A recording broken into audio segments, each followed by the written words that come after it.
my friends are simps. There are loads of videos out there that talk about Spotify and artificial streaming penalties, but almost none of them talk about the one clause in your distribution contract that can actually give you some serious leverage to fight back, and that is what this video is about. A few months ago, I got an email saying that Spotify believed that one of my tracks was receiving irregular streaming patterns. As a result, the entire album was then removed from the platform, and CD Baby added an artificial streaming fee of $11.51 to my account. Naturally, I did what any completely normal, well-adjusted person would do, and embarked upon a 3-month-long crusade to have that fee cancelled. As a quick disclaimer, while I am indeed a lawyer in real life, none of this is legal advice. Rather, I'm simply sharing my own experience as a small-time musician, and perhaps pointing out a few parts of the contract that you might want to take a look at if you ever find yourself in the same situation. If you're not familiar, artificial streaming is Spotify's term for fake or suspicious listens. Things like repeated clicks, loop tracks, scam playlisting, or whatever else they deem to be abnormal. When Spotify identifies this kind of alleged behaviour, they usually notify the distributor, who inevitably removes the release from the platform and then passes on any associated fees. In the case of independent artists like myself using consumer distributors like CD Baby, that means that the penalty goes directly to you or to me.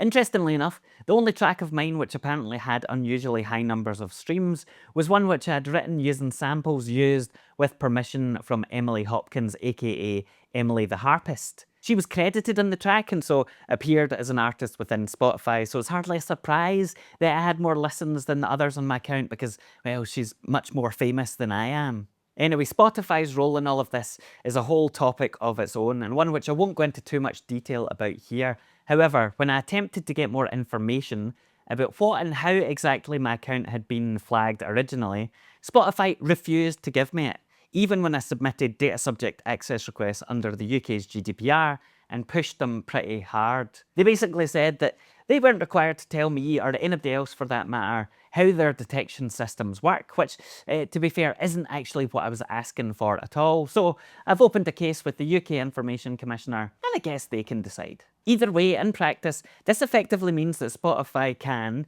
decide that your tracks are receiving fake streams based on definitions that they alone know, have your entire album removed, charge your distributor, costing you money, and ultimately refuse to explain why. The most ironic part of all of this is that Spotify don't even pay me anything, because I don't meet the threshold of 1,000 streams that they implemented a year or two ago. So as a result, this penalty had to be taken out of the tiny amount of money that I make from other platforms. You can draw your own conclusions about what this means about the unilateral power that Spotify has got to generate revenue in this manner. However, that isn't the point, or indeed the end of this story. Enter CD Baby, the main character in this particular episode. Back in August of 2025, CD Baby were the ones who emailed me to say that one of my releases had been flagged for artificial streaming, that it would be removed from Spotify, and that I might be charged a penalty fee. That email didn't specify which release was at issue, provided no further details or evidence, gave no means or route of appeal, and strongly insinuated that I somehow had been responsible for this in the first place, perhaps through sloppy marketing practices or something else. To top it all off, when I emailed to say, literally, what are you talking about? Like, I have no listens ever. How can I have artificial streams? Their support team took literally weeks to reply, and by that point, my album had already been removed. Now, after finally getting a response, CD Baby acknowledged that their system wasn't up to standard and that they would work to get my release reinstated, which was fine, but ultimately pointless, as I had decided to sever my relationship with Spotify because I just didn't trust them. However, a few weeks later, I discovered that despite CD Baby's seemingly positive response, an artificial streaming fee of $11.51 had quietly been applied to my account without any further discussion or notification. Naturally, I contacted CD Baby to ask them to remove this, and they simply said that they couldn't. It was up to Spotify, which is incorrect. They could and should easily have just waived the penalty fee and absorbed it themselves, given the circumstances. To be clear, the point here isn't the $11. I just really don't like being fucked about like this. And the more I investigated the situation, the more I realised that this same thing was happening to lots and lots of independent artists, so I decided that I wasn't prepared to let it go.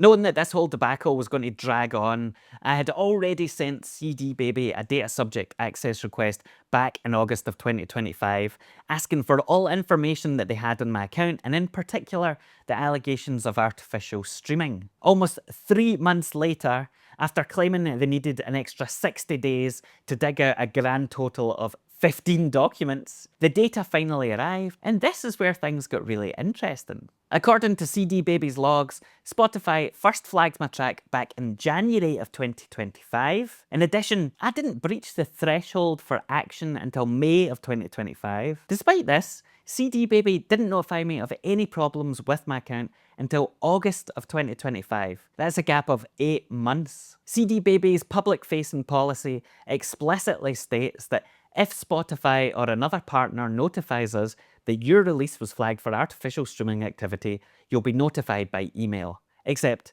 I wasn't. Not in January, not in February, not in May, not in July, not even when the fee was actually applied in September.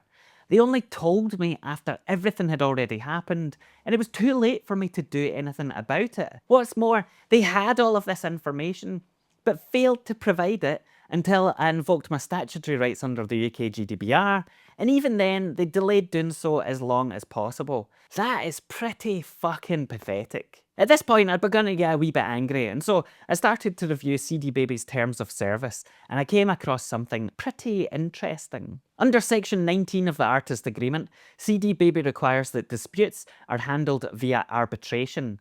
This means that the disagreement doesn't go to court, rather is handled by a private, legally binding process where an independent third-party arbitrator reviews the evidence and makes a final decision. There's a whole bunch of reasons why companies choose to do this, but the important thing to know in CD Baby's case at least is that Section 19B of the Artist Agreement specifically states that if you're required to pay a filing fee for arbitration, CD Baby will promptly reimburse you for your confirmed payment, as long as your claim is for less than $1,000. For reference, the consumer fees under the relevant arbitration body's guidelines are about $200 US. On top of that, the business also has to pay additional administration fees, which can easily go from hundreds to thousands of dollars, depending on the situation. Now, this might all work in the company's favour if we're talking about high-value claims, but it effectively means that you can respond to an $11 artificial streaming fee with a $2,000 hammer. And remember,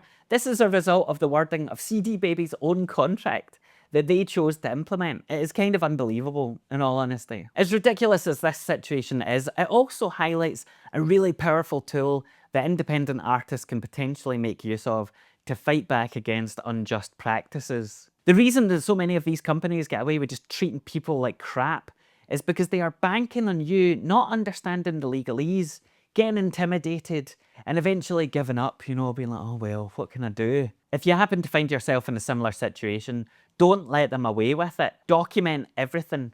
Take advice as appropriate and push back hard where possible. Yes, it might only be 11 quid, but it's your 11 quid. We shouldn't let streaming platforms or distributors continue to just walk away with the small amounts of money that we actually do make as artists from sharing our own music online. We've already been screwed over in that regard enough. At this point, I should say that my experience is specific to CD Baby, and not all distributors are going to have the same kind of clauses or language in their agreements. In addition, the outcome of any dispute will really depend on your own particular circumstances and willing to go the distance. But if you feel like your distributor has acted unfairly, for example, by not providing adequate notification of artificial streaming penalties in accordance with their own publicly stated policies, it might well be worth investigating the possibility of arbitration to fight back. Or at least, I don't know, take up some of their time. At the time of recording this video, CD Baby have yet to respond to my escalation, which is no big surprise really, given their track record, but I'm pretty confident that they will do the sensible thing here. Not least because they have previously assured me that they are working every day to improve artists' experience, but also because this contractual clause has got some pretty significant ramifications. And if they don't do the sensible thing, well, let's just say that I have the arbitration application form bookmarked and the certified letter of notice ready to go. For now, subscribe to the channel if you want to follow along with this saga, as I suspect things could get pretty interesting. If only because, well, I'm just far too stubborn and annoying to let this go, and I will pursue this far beyond all apparent logic or reason. So CD baby, it's over to you now. We're all watching carefully to see what you do next.